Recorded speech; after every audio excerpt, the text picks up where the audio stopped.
living good back in the woods.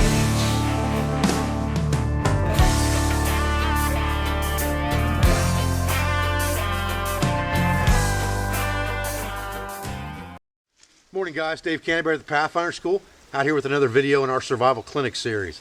We did a video on making embers a little bit with char cloth and things like that, and we also did a video on how to build a proper bird nest combined with a tinder bundle to give you a good sustainable fire. What I wanted to show you today was I had a couple questions when I did the review on the Pathfinder trade knife as far as the socket that's built into the handles for a bow and drill fire. So I thought what I'd do today was I'd go up and harvest some cottonwood on the ridge, which I did, and I'm going to make a bow drill set for you on camera today out of one piece of wood, show you how that's done, and then we'll talk about creating an ember. There's several videos out there that are pretty good as far as form and function go of how to make a bow drill.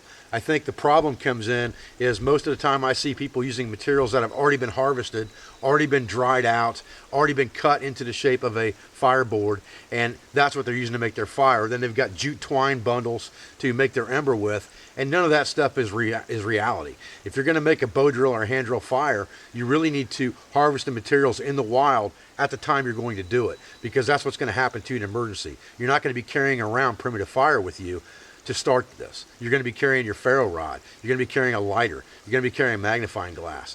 At least if you know what's good for you, you will be, because that's more surefire than primitive fire. But if you lose those items, you still need to understand and have the skill to start primitive fire in an emergency. So in an emergency, we're going to harvest those materials right then, right there, not 3 days ago and have them drying somewhere. So I picked up a piece of tulip poplar, busted it off up at the top here. I'll show it to you right now. It's a full log about the size of my arm, and we're going to process that down to a bow and drill set, and we're going to use the socket on the new Pathfinder trade knife to start this, to get this ember going. And we'll try to give you some good close-up pictures of that in the process, and we'll talk a little bit about form and function and how to make that ember as well, and some tips and tricks that I've learned over the last few years that I can share with you guys. So stay with me. We'll be right at it. Okay guys, so what I've got here is I've got two pieces of wood. I've got a piece of wood here that's been snapped off up there in the woods, and this is a piece of tulip poplar. I know it's tulip poplar, because I can see the inner bark shreds on it that I use for a bird nest with tulip poplar that we talked about the other day, okay? That's a real good indication that that's a piece of tulip poplar. The other side of that coin is how light that piece of wood is, okay? This is a piece of wood that's probably close to 4 feet long. It's the size of my forearm almost, or bigger than my wrist, but it's very lightweight, okay? And I can hear that that's dry. It also has a crack down the center of it right here, which means that it's dried out as well, because now it's dried and cracked open. Then I've got another piece of wood here, and I'm not sure what it is. It could be tulip poplar, but I don't think it is. It's got too much grain in it to be tulip poplar. It really doesn't matter what it is to me. What matters is that it's got a slight curve to it, so I'm going to use this to make my bow out of. Now, we talked about this Habless trade knife, or this Pathfinder trade knife, being a companion tool. I could use this tool to completely process this set if that's what I wanted to do. But why would I do that if I'm smart enough to carry proper tools with me, okay? So being that it's a companion knife, I'm carrying a Baco Laplander saw. So what I'm going to do is I'm going to conserve my resources as best I can. I'm going to look at this thing, and I don't want a bunch of knots in here to contend with, okay? So there's a space right here about, I don't know, a foot wide maybe, that has has almost no knots in it, and there's already a big crack in that. So the first thing I'm going to do is I'm going to cut this off, okay? Now, here's a really good method for doing this. It's called a plumber's vise, and if you put this underneath your knee, and you squat down on top of it with your other leg, like this, okay? And you tuck it up in there, then you've got a good solid hold on that piece of wood, and you can adjust your other leg forward or back to tighten that down. Then I can hold on to it with this hand, and I have a good steady place to saw that off. I don't have anything resting on this end because I don't want to put this saw in a bind, and that's important. I see a lot of people use axes and saws just crazy the wrong way, okay? So I'm looking at this piece of wood, and I'm looking at the center of it. I want to make sure that it's good and dead inside. I don't want it to be green, it looks pretty good from here. So now I'm going to back up a little bit on this thing, back by that other knot right here, and cut it off again.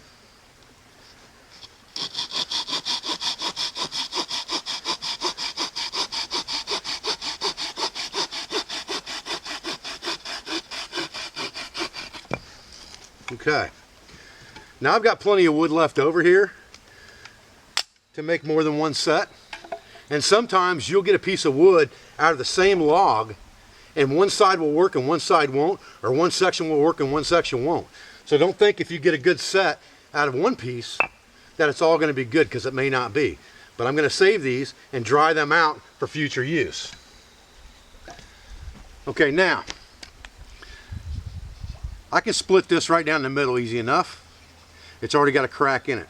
And that will give me probably all I need to make a bow drill set with, including the socket. But I'm going to use the socket on my knife anyway. It's better sometimes, or most of the time I should say, to make your bow and drill set out of the same type of wood. In other words, your spindle should be the same type of wood as your board.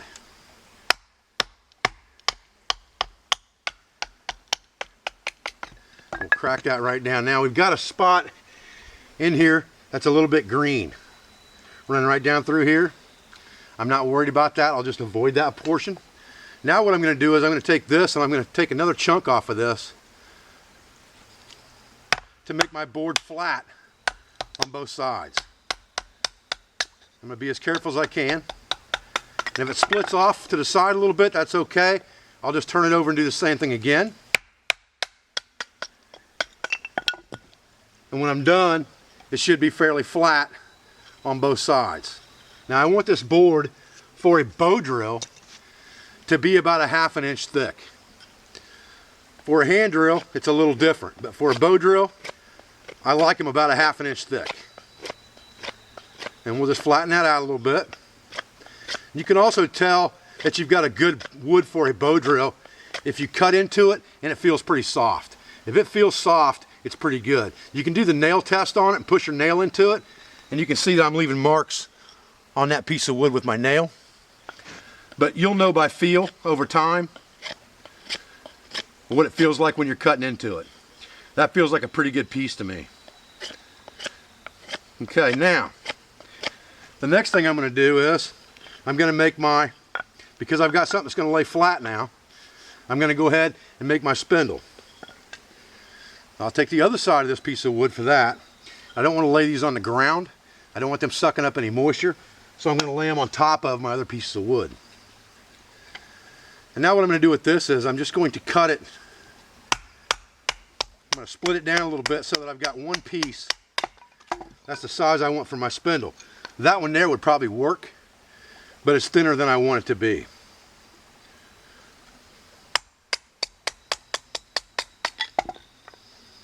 That one checked off a little bit, so I'll break it again from the other side. Set these off to the side for a minute. Take a look at this thing. Chop this curved side off on the outside here.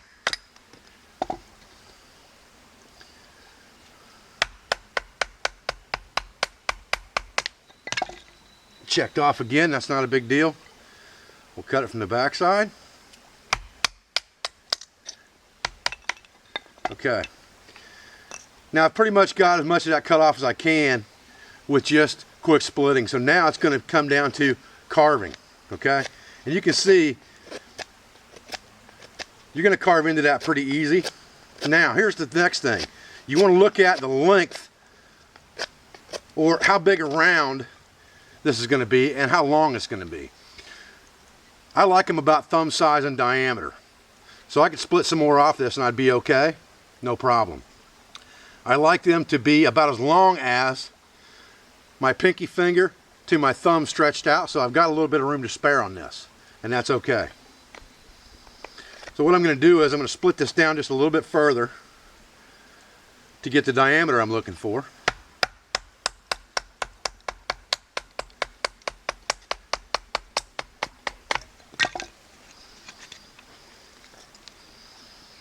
Okay.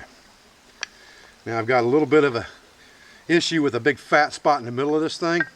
not that big a deal. I'm just going to pound into it a little bit with my knife and check that off. See if I can split that off of there with my knife. If I get my knife up underneath it, then I can pop a split in it. You see that? And break that off of there. Then I can carve down from there. Now, does this thing have to be perfectly round? Absolutely not. It's better if it's more rounded. You definitely don't want it square, but it doesn't have to be round. It can have faceting in it like a drill, because that'll just make your string bite into it better. And we'll talk about bowstrings here in a few minutes. And this thing does not have to be perfect, like I said. I'm using my knife a little bit like a chopping tool here, just to get down to what I want. Then I can do the fine carving afterwards.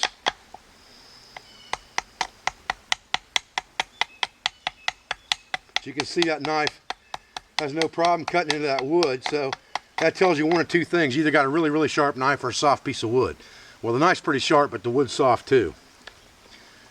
Okay, now we're getting more to the size we want. Now we can start to carve this thing down a little bit into spindle shape.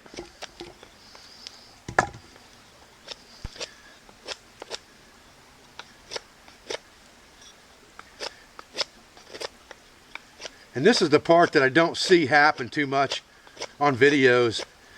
I don't see people showing the actual process of making these tools. They show up and they've already got everything made and ready to rock and roll. And they know it's going to make an ember before they ever make the video. Obviously, we're going to take a brand new piece of wood here that's never made an ember, and that's what we're going to try to make our ember with. Because if I fail, that's okay. Then we're all going to learn a lesson from it.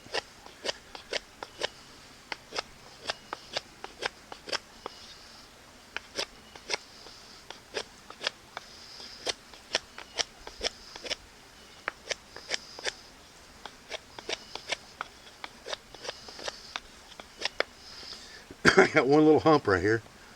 Not real happy with. See if we can slice that down a little bit.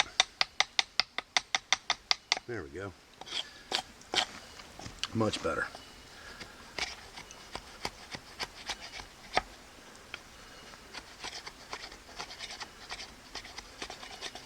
Now we'll work on rounding this thing out a little bit.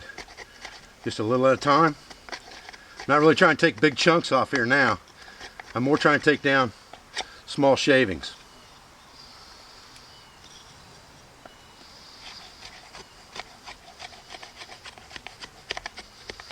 There's a little bit of a knot right there. We can chop that out. There we go.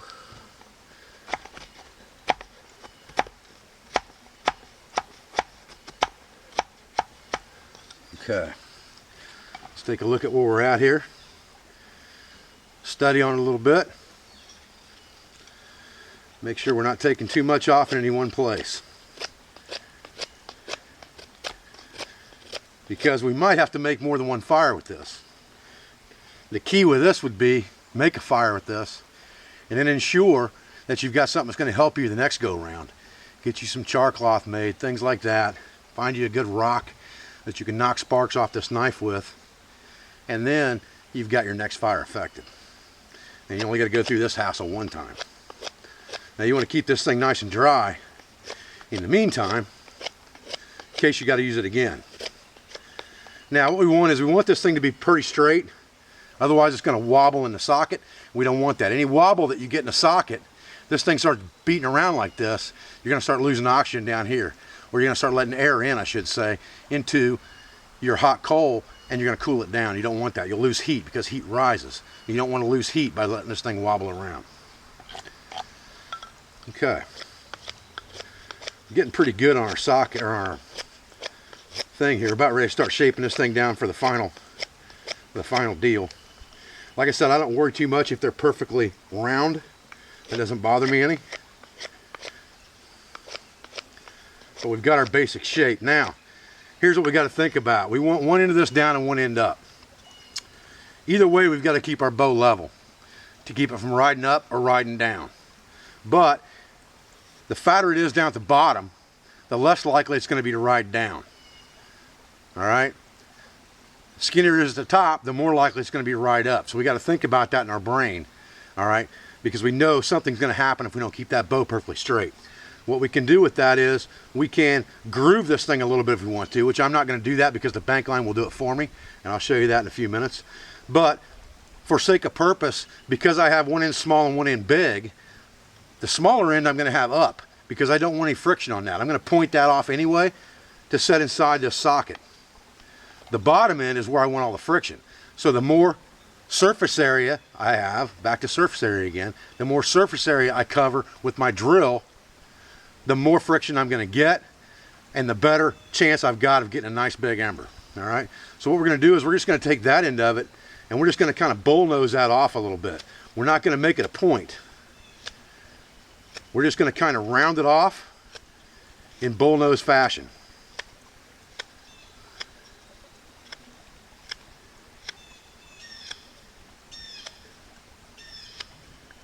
And if it's got a little bit of a flat to it, I don't even care. That's fine.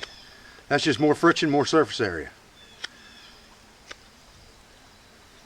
Then the top end is where I'm going to make my point. So I'm going to start back a little further with that on the piece and start carving it down into a point. Because that end I want good and pointed.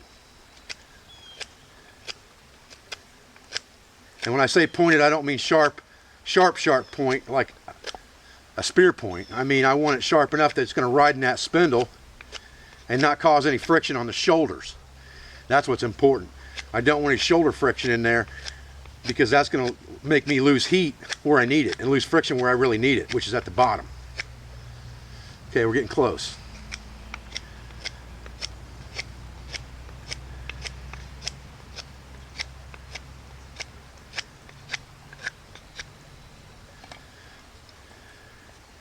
Now if we look at that, this is what we're wanting. We're wanting this thing to spin in here with zero friction. So I'm going to make this a little bit smaller, not much. I'm going to leave it kind of flat because I don't want it to wear down real fast either. And then I'm going to make sure that I got a steep angle on my point so that as it wears down, those shoulders don't immediately start to grind or cause friction in my handhold. So one end of this thing is almost pointed, the other end is almost flat. That's what I want. Now let's talk about our fireboard.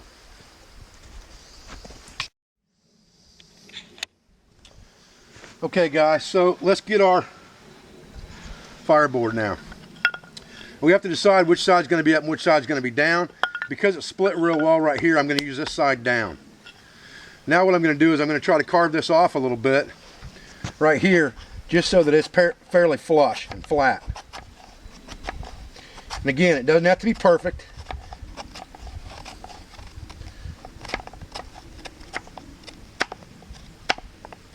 Okay, that'll do it.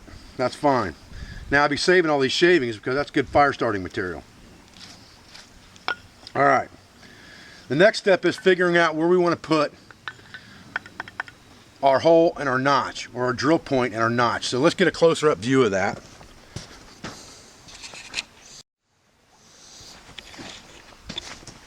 Okay guys, so here's what we're looking for. We've got a nice square area here and we got plenty of depth. Now here's a mistake that you can avoid. Okay, number one, you've got to make sure that your board is thick enough. If your board's too thin, you're going to burn through it very quickly.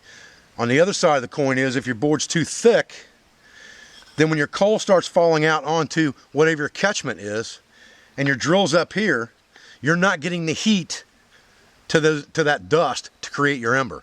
There has to be a happy medium there because the heat from this is what's going to make that ember ignite, and we'll talk about that in a minute. So what I like to do is I like to set my spindle that I'm going to use on my board and give myself enough room for a little bit of a notch. So I'll go, all the way in. I'll go to the edge and then I'll back up about half the thickness of my drill. Is a pretty good way to measure that. So I'll back up about half the thickness of my drill. I'll stick my knife point into there and I know that that is where I'm going to make my notch. or make my drill point. Now I'll just take that thing and put it on a flat surface, and I'm not going to spin my knife, I'm going to spin this board. Because if I spin my knife, I'm taking a chance on it slipping out and cutting me, and I don't want that to happen. So I'm just going to put the knife in and I'm going to spin the board and angle my knife to drill out what I want. And I can hear those fibers cutting in there.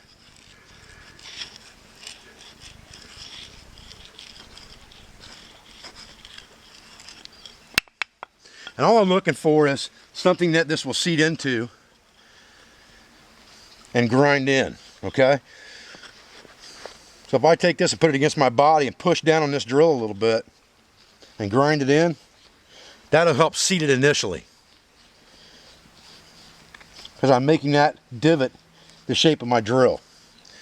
Now that'll probably work. You can see there's not much of a cutout there at all. But anything I cut out of that wood is less I've got to make embers with. So I've got to be careful of that and cognizant of that. Now, generally speaking, you want to burn this in before you cut your notch. So now we have to make a drill. Remember that we already have a socket on this knife.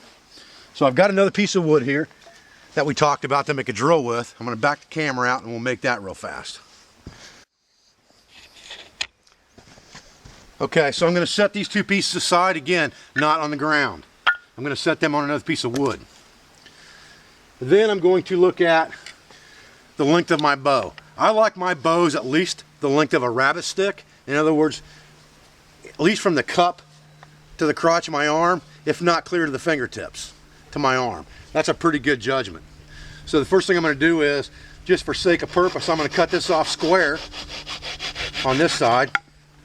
Then I'm going to remeasure that length where the bow is, get that up in here, and cut it off again. So I'll just score it a little bit, then I'll lay it on here and cut it off.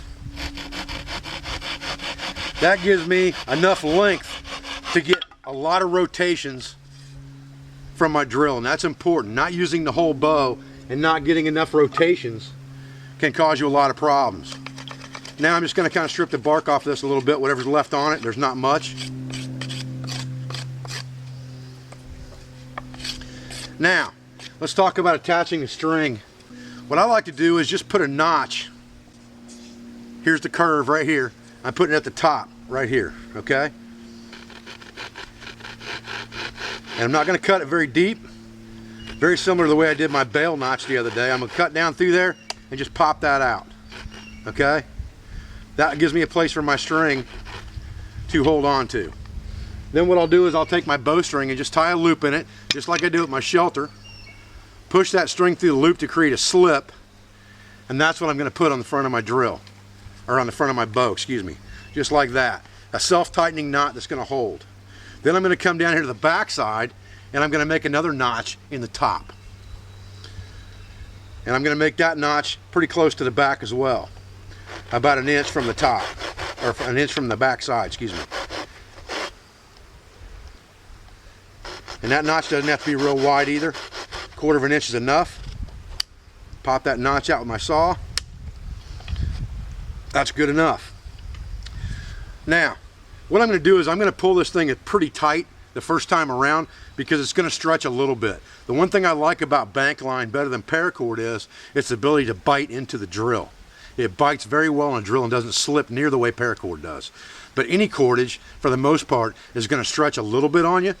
So I pull it pretty tight the first time around, and what I'll do is I'll just come to that notch and I'll make myself a 1/2 inch that I can pull down tight, and then I'll pull it to the front so it's centered, just like that, and pull backwards on it, okay? Then I'll come up this back side just like this, and I'll wrap again, just like this, okay? And that's where I'm going to wind this thing all the way down. And the only thing that's really necessary on this, because I know I'm going to have to adjust it, is just a couple of 1/2 inches, and I'm going to be good. So I'll put a 1/2 inch in it right here, and it's not going to come slack on me with that 1/2 inch and all that binding ability I've got with that bank line. That's another great thing about bank line. And now I've got my bow. Okay. So like I said, when you put this spindle in, you're going to put it, the down end goes up and rotates around on the string. And I like it if it's tight. Doesn't bother me a bit if it's that tight. I like it that way. Okay, now you can rotate it over so it's on the outside, depending on what hand you are. Not that big a deal. Okay, so one more time. We're going to take the up end and put it through, and then we're going to rotate it around like this and pull down so that we have this. Now I'm going to do this right-handed, so I rotate the bow over the top just like this, and now the drill's on the inside of the string and the bow's on the outside of my spindle, and that's what I want. Okay, so the next part of this process is the burning in. Now I am going to, just for safety's sake, I'm going to put a piece of wood underneath my fireboard. I don't want any moisture coming up into this fireboard from the ground. The other thing I'm going to do is, instead of standing directly on my fireboard, which is another mistake I see a lot of people do, if I stand on it right here, there's moisture going to be in that board from my boot, from all the mud and water on my boot, and then this part of the board's got moisture in it if I have to move. So the next thing I'm going to do is take a piece of this wood that I cut off somewhere, or a chunk of spare firewood, and I'm going to put that on top like this, and I'm going to stand on that. Now what I like to do is I like to have my boot as close to that hole as I can get it without actually interfering with the spinning of that drill. So you can see how close my boot is to that, but it's not touching the drill, and that's what's important. Now we have to do what's called burning in. So we have to load our drill or our spindle into our bow. We have to put it in our hole. This is where the notch comes, or the notch in that knife comes in. So now I'm going to grab onto that leather lace and move it out of my way. And that's going to be my fireboard. Now what I want to do is I want to tuck this in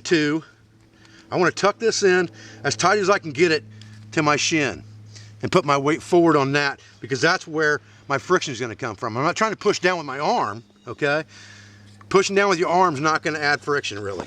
It will, but it'll wear you out quick too. You're much better off to use your body weight for that. So once we've got that thing loaded and we've got it locked into our shin, now we can slowly start to rotate our spindle. And like I said, all we're trying to do is burn it in, so we're not trying to make a fire. Now's the adjustment period. Now we're just trying to make it ride well in the hole and get a smooth rhythm using the whole bow. Once we see that we've got a little bit of smoke there, then we're pretty much burned in. We know that we're burning wood at that point. Now we can stop, see what we've got. We can look at this to make sure it's riding well. We'll set it on a piece of bark so we don't get it on the ground. Again. Then we can look at our hole here that we created and see where we're at. So now we know our notch is going to have to go in right here. All right, so that's the next step. Okay, so once we've burned in, now we can take a look at things. If we're too far away from here, before we cut our notch, we can always trim off this side. That's the beauty of burning this thing in, so we can actually judge what we got. I think I'm about right. Now, here's the other mistake I see a lot of people make. A lot of people make the mistake of cutting their notch too small and at too tight of an angle, and that doesn't let oxygen in. Remember, you're trying to create something that's burning. To do that, you've got to have oxygen. So what I'm going to do is I'm going to go at about a 45-degree angle here from just a little bit off center of the hole, and I'm just going to make a mark. I can do that with my knife just as easy for you. You'll probably be able to see it better. About right here and about right here is what I'm looking for. Okay? I've scored 2 marks there. That's what I'm looking for. You can see how wide that is. I want plenty of airspace in there. I don't want this thing to come in there too tight. Then I'm going to take my saw and I'm going to cut along those angles. And a multi-tool saw works a lot better for this operation. But I'm not going to use my knife again and take a lot of time, because it's time I may not have. In an emergency situation, and that's the only time I should be trying to make a bow drill fire, I don't have time to mess around. And I'm going to cut right to the edge of it, and then I'm going to pop that notch out, okay, and see what I got. Now I might take my knife in there and trim a little bit, just like this, because I really don't want to get too far into where my hole's at. So I'm going to trim that out just a little bit on both sides, because I have to have a place for my coal to dump out. Okay, it has to be able to overflow into this notch. But you can see that this notch is nice and wide, and that's the way I like them, because I like to get plenty of oxygen in there. The more oxygen you can get in there, the better chance you're going to have of getting an ember. You're going to do a lot of work to do this. You might as well just do it once. Then I might even chamfer the back side of this just a little bit. Just a little bit, let a little bit of oxygen in from underneath. That's not necessary, absolutely. But it does help. Okay. Now I'm ready to look at this thing as far as going for the gold here. Okay, I've got a good wide notch, so I'm going to let plenty of oxygen to my ember, and that's important. Now I'm ready to go. Let's talk about setting this up to try to make an ember. Okay, so we're going to set our fireboard back down on top of our bark for a minute and think here, okay? We don't want to put our tinder bundle underneath this thing, because that will keep oxygen from flowing in, and we don't want that. I've got this turned around away from me so that you guys can see it more than for my benefit. I'd rather have the notch on the other side in most cases, so I can look and see when it's filling up with dust. And we'll talk about that as we go too. So I've got that. I've got my other piece of wood sitting right here. I want to put my leg on there, my foot on there, make sure that thing's not going to wobble around at all. If anything, I want it to rock toward the dump side. So if I want it to rock anywhere, I want it rocking that way, not back toward me. Okay, now I'm going to put my leg back behind me and set myself up to go. And this is the important part of this, because good form will help you a lot, but at the same time, you need to understand the process, because that's what's important, and that's the part that most people don't get, is the process of creating that ember.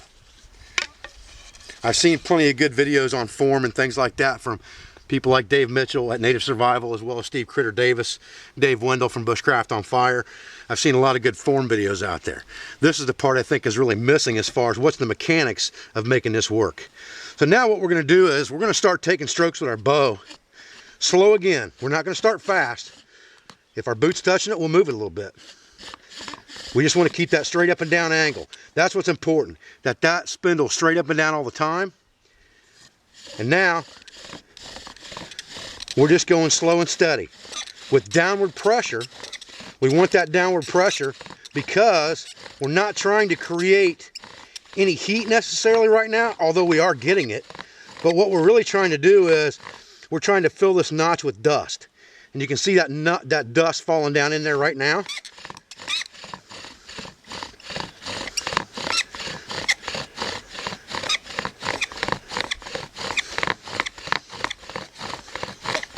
And until I get that notch full, I'm really wasting my time trying to exert any energy as far as making heat or speed, because that notch has to get full first. That notch is going to have to be full of this stuff before it's going to work. Doesn't look like it's going to do that for me. So I'm going to stop and conserve my energy. That's important, knowing when to stop. Now, I'm not burning away from this fireboard as fast as I would like to. So it's either too thick, I'm not putting enough downward pressure on it, or I'm not getting a really good dump. So let's take and cut this notch into the hole just a little bit, just like this. And we'll do that from both sides.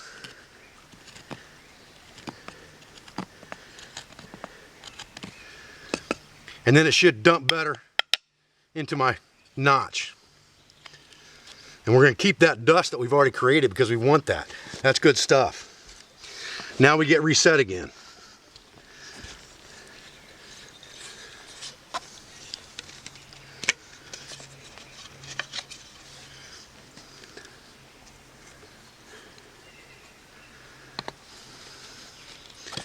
All right, again, we want to use the whole bow on this. And we want to get our body weight down on it to where we are actually eating away that board, but not so much that we slip.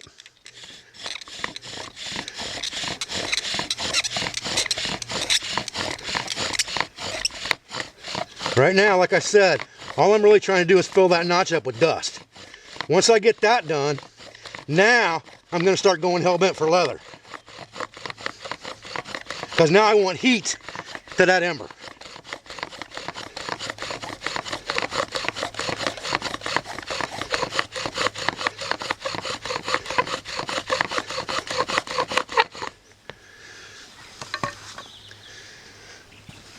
Now I go slow. I got plenty of time. Carefully. I let oxygen to that ember. And I let it smolder.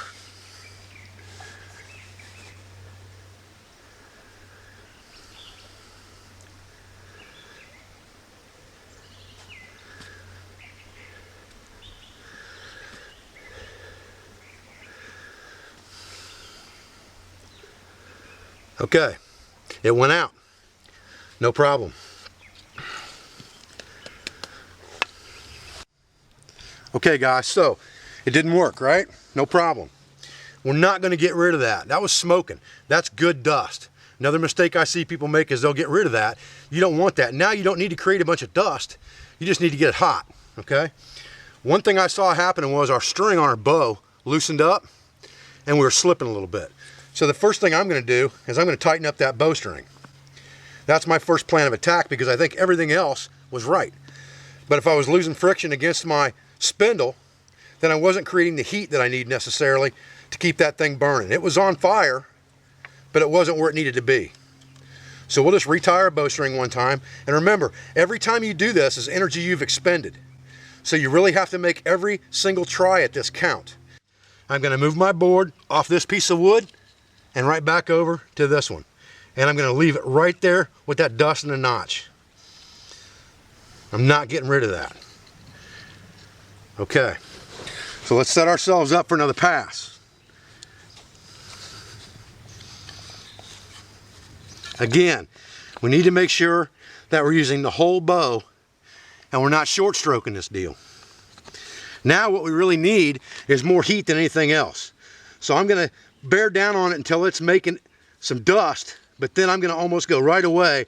I'm going to go into the motion of trying to create a lot of heat. As soon as I see it start smoking,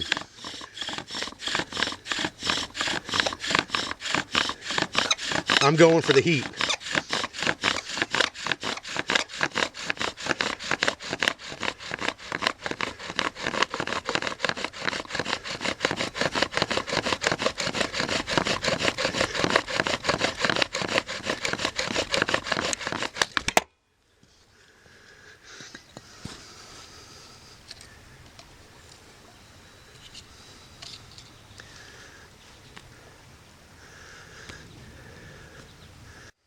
Okay, our string broke, and that can happen to you very easily. It can happen with any kind of cord you use.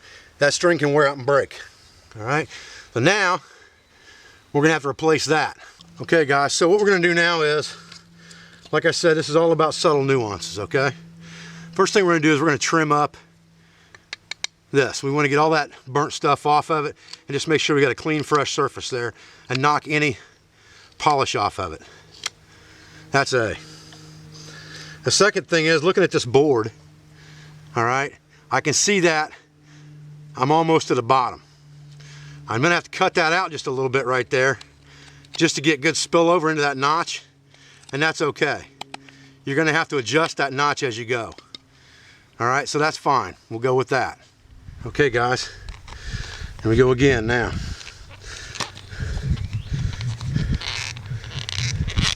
Again, we gotta start off slow.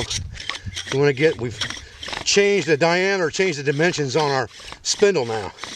So we've got to get that back to operating right and running smooth before we can get crazy.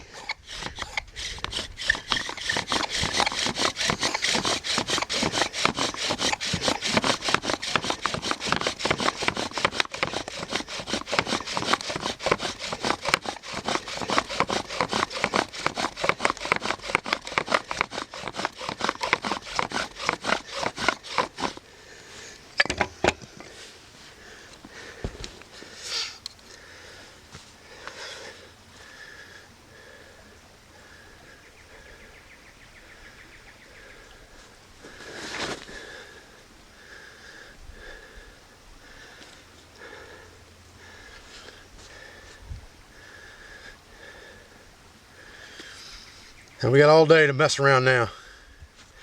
All day. You see it starting to turn white on the top right there a little bit. That's good.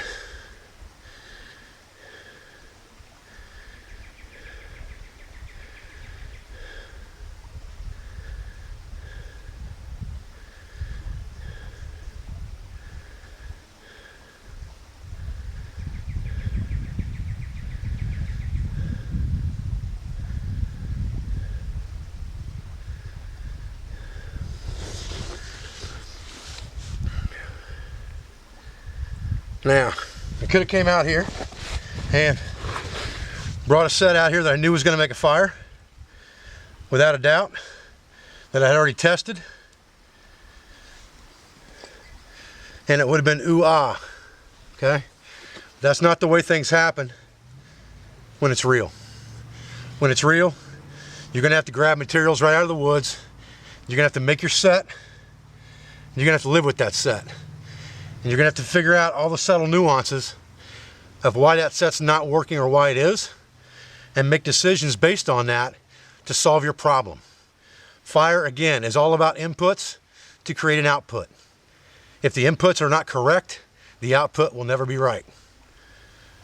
So until you get them correct, you're not going to make fire. That comes with materials, form, how you set things up, the speed you go, how fast you change from trying to make dust to trying to make coal.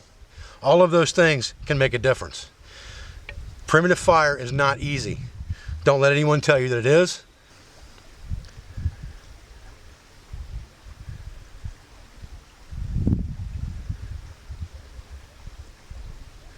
So now you sit here and catch your breath and hang out, because that thing will burn for 5 or 6 minutes.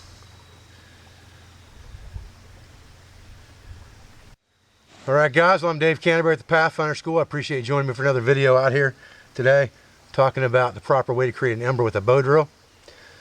It should have been easier than that, but you know what? That's what survival is all about. Understanding why things aren't working, because nothing will be perfect, and something's always going to throw you a curveball in any survival situation if you don't have your gear. A lesson like this tells me I don't go to the woods without a ferro rod. I don't go to the woods without at least 2 Bic lighters. And I don't go to the woods without surefire, and this is why. The expenditure of calories, the expenditure of hydration to create a set and make an ember is too great not to take surefire with you. Never, ever, ever take primitive fire for granted, no matter what the survival manuals tell you. You learn from your mistakes. That's how you gain wisdom. I appreciate your views again. I appreciate your support. My name is Dave Canterbury at the Pathfinder School, and I'll be back with another video as soon as I can, guys.